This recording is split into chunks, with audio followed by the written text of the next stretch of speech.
Suman TV ప్రేక్షకులకు నమస్కారములు. నా పేరు వైద్యరత్న డాక్టర్ మొహమ్మద్ రఫీ, అనువంశిక వైద్యులము. మేము తాత ముత్తాతల నుంచి 450 సంవత్సరాల నుంచి మేము వైద్యాన్ని చేస్తూ మా తాత ముత్తాతలు చేస్తూ వస్తున్నారు. మేము అదే విధానాన్ని నల్లమల్ల అడవి ప్రాంతంలో వనమూలికలను సేకరించి ఎన్నో రకాలైన దీర్ఘకాలిక మందులను తయారు చేసి ఎంతోమందికి ఇచ్చాము. చాలామంది ఎంతోమంది నేను చెప్పిన వైద్య విధానాలను పాటించి మందులు తయారు చేసుకొని ఎంతోమంది అలా దీర్ఘకాలిక రోగాలను దూరం చేసుకున్నారు.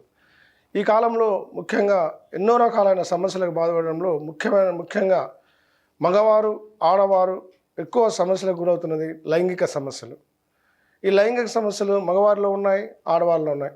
మగవారిలో ఉండే లైంగిక సమస్యల విషయానికి వస్తే అంగం సరిగా స్తంభించకపోవడం, వీర్య స్ఖలనం తొందరగా కావడము, నిద్రలోనే స్వప్న స్ఖలనం జరగడము, ఇలాంటి లైంగిక సమస్యలతో బాధపడుతూ ఎన్నో రకాలైన మానసిక వ్యాధులకు గురవుతున్నారు. అదేవిధంగా స్త్రీలు కూడా జడత్వానికి గురై సంసార సుఖాలకు దూరం ఉంది. ఈ కారణాల చేత చాలామంది భార్యాభర్తలు విడిపోవడానికి దారితీస్తుంది. ఎంతోమంది డైవర్స్ వరకు వెళ్ళారు. నా కామెంట్స్లో చాలామంది లైంగిక సమస్యలు గురించి చెప్పమని కోరగా నేను ఈ వీడియో మీ అందరికీ అందిస్తున్నాను. నేను చెప్పే విధంగా మీరు మందులు తయారు చేసుకొని ఆ మందులు వాడుకోండి, మీకు ఖచ్చితంగా మీ సమస్యలు తీరిపోతాయి. లైంగిక సమస్యలు రావడానికి ముఖ్యమైన కారణం ఏంటంటే ఇప్పుడు మనం తినే ఆహార అలవాట్లు, వాతావరణ పరిస్థితులు, వాతావరణ కాలుష్యము, తర్వాత సరిగా సమయానికి నిద్రపోకపోవడము, సరైన సమయానికి భోజనం చేయకపోవడము, సరిగా అవగాహన లేకపోవడము, తిండి ఆహారము సరిగా తీసుకోకపోవడము, ఇలాంటి రకరకాల సమస్యలకు వీటన్నిటి కారణము సరిగా ఆహారము తీసుకోకపోవడము, సరైన టైంకి నిద్రపోకపోవడము, పని ఒత్తిడి, భారము, ఇలాంటి రకరకాల సమస్యలు తయారవుతున్నాయి. ఈ కారణం చేత చాలామందికి లైంగిక సమస్య చాలా పెద్ద సమస్య కూర్చున్నది. చాలామంది డైవర్స్ కాకుండా చాలామంది ఆత్మహత్యలకు గురవుతున్నారు. కొందరికి సంతానం కూడా కలగటం లేదు. నేను చెప్పే మందును మీరు తయారు చేసుకొని వాడడం వల్ల 90 సంవత్సరాల ముసలోడైనా కూడా గుర్రంలాగా పరిగెడతారు. దానికి డౌటే లేదు. మనం ఋతువులను బట్టి సంభోగం అనేది ఋతువులను బట్టి దానికి ఒక సమయం ఉంది, కొన్ని ఋతువులు ఉన్నాయి. ఏ ఋతువులో ఎన్ని రోజులు చేసుకోవాలి, ఏ సమయంలో మనము సంభోగం చేయాలని మన గ్రంథాలు ఎన్నో చెప్తున్నాయి. కానీ వాటికి అనుసరించకుండా చాలామంది హస్తప్రయోగాలు చేసుకొని వాటి వల్ల కూడా ఈ నరాల బలహీనతకు గురవుతున్నారు. నరాలకు సత్తువ లేకుండా పోతుంది. చాలామంది ఆహారంలో ఆల్కహాల్ తీసుకోవడం వల్ల, మద్యపానం తీసుకోవడం వల్ల ఈ కారణాల చేత వాళ్ళకు నరాలు బలహీనత అయి సరిగా అంగస్తంభన జరగక అక్కడ వాళ్ళు చాలా విఫలమవుతున్నారు. దీనికి నేను ఒక మందు చెప్తాను. దాన్ని మీరు బాగా అందరూ చక్కగా గుర్తుంచుకొని చక్కగా పుస్తకంలో రాసుకొని, ఇవన్నీ పచారీ కొట్లో దొరికే వస్తువులే. ఈ వస్తువులను తీసుకొచ్చేసి మీరు మందు తయారు చేసుకొని సేవించడం ద్వారా ప్రతి సమయంలో చాలా చాలా సంతృప్తి పొందగలరు. ముందుగా వస్తువులు చెప్తున్నాను, రాసుకోండి. 5 తులముల వెండి రవ్వలను తీసుకొని వాటిని ఒక మూసలో వేసి కరిగించి ₹1 బిళ్ళ మందం గుండ్రంగా తయారు చేసుకొని భద్రపరచండి. దీని తర్వాత కామంచాకు పసురు 50 గ్రాములు, ఉత్తరేణాకు పసురు 50 గ్రాములు, చిర్యాకు పసురు 50 గ్రాములు. ఈ 50 గ్రాములు 50 గ్రాములు మొత్తం కలుపుకుంటే 150 గ్రాములు అవుతుంది. ఈ సేకరించుకున్న తర్వాత ఒక చిన్న ఇనుప బాండీలో పెట్టి ఒక సన్నని మంట మీద ఈ ఇనుప బాండీ పెట్టి పొయ్యి మీద ఇనుప బాండీ పెట్టి ఆ బాండీలో ఈ ₹1 మందం ఉన్న వెండి బిళ్ళను వేసి ఆ బిళ్ళను వేడి చేస్తూ కింద అగ్గి పెట్టి వేడి చేస్తూ సన్నని మంటతో ఈ పసురు వేస్తూ అలా 4 గంటలు మీరు దాన్ని కాలుస్తూ ఉంటే అది పూర్తిగా సింధూరం అయిపోద్ది. ఆ ఇనుప బిళ్ళ అనేది పౌడర్ లాగా ఎర్రని సింధూరం అవుద్ది.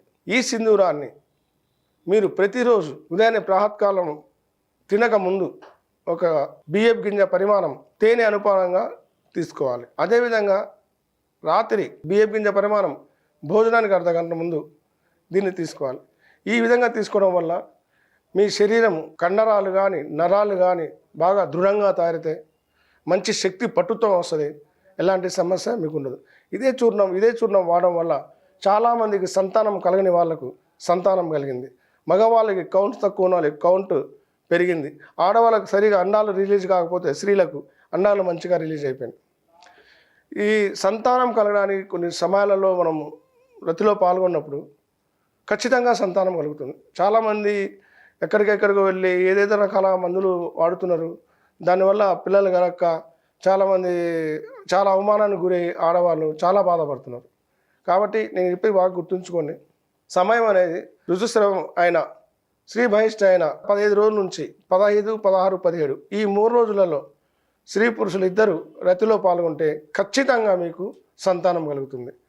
తర్వాత సంభోగం చేసుకునే సమయం చాలామంది ఇప్పుడు బయటికి వెళ్ళేసి ఉదయం నుంచి ఈవినింగ్ వరకు పని చేసుకొని కష్టపడి టెన్షన్లతో విశ్రాంతి లేకుండా ఇళ్ళకి వచ్చిన తర్వాత రాత్రిపూట అలసిపోయిన తర్వాత రతిలో పాల్గొంటారు? కాదు, అది కాదు సమయం. సమయం ఉదయం 4 గంటల నుంచి 8 గంటల సమయము రతికి సరి అయిన సమయం. గ్రంథాలలో రాసి ఉన్నారు. చాలామంది మీరు అనుభవంగా చూసుకోండి. ఆ సమయంలో మీరు రతిక్రియలో పాల్గొంటే మీరు ఎంత తృప్తి పొందుతారో, ఎంత భావప్రాప్తి పొందుతారో మీకే అర్థమవుతుంది. సో నేను చెప్పిన ఈ ఔషధాన్ని తయారు చేసుకొని నేను చెప్పినట్టుగా మీరు పాటించి చేయడం వల్ల మీకు సంతానం కలుగుతుంది, రతి సౌఖ్యం కలుగుతుంది, అంగస్తంభన జరుగుతుంది, శీర్ఘస్కలం ఎదుగుతుంది, వీర్యం పలచగా రావడము ఆగిపోతుంది, యథాస్థితి మంచి ఆరోగ్య స్థితికి వచ్చేస్తారు. అందుకనే సంభోగం సర్వరోగ నివారణం అన్నారు. ఎలా అయితే కరెక్ట్గా జరిగిందో ఆ మనిషి ప్రశాంతంగా ఉండగలడు, చాలా ఆరోగ్యవంతంగా ఉండగలడు. కాబట్టి దీనికి పథ్యాలు కూడా ఉన్నాయి. ఒక చింతపండు పులుసు తీసుకోకూడదు, దుంపకూరను మాత్రం తీసుకోకూడదు. ఇది తీసుకోకుండా ఈ మందు మీరు ఒక మండల వ్యవధి వాడిందంటే నేను చెప్పిన విధంగా అన్ని రకాలుగా మీ ఆరోగ్యం సరిగా చేకూర్చి మంచి వీర్యపుష్టి కలిగి మంచి వీర్యవృద్ధి కలిగి చాలా సంతోషంగా ఉండగలని. ఇంకో విషయం, మీకు ఏదైనా సందేహాలు ఉన్నా, మీకు ఎలాంటి సలహాలు కావాలన్నా ఈ కింద స్క్రోల్ అయ్యే నెంబర్కు మీరు కాల్ చేస్తే నేను మీకు వివరంగా వివరించగలను. మీ సమస్య పరిష్కారం తెలపగలను. సుమన్ టీవీ ప్రేక్షకులకు, తర్వాత నా వైద్య మిత్రులకు అందరికీ నమస్కారాలు తెలుపుకుంటూ ధన్యవాదాలు.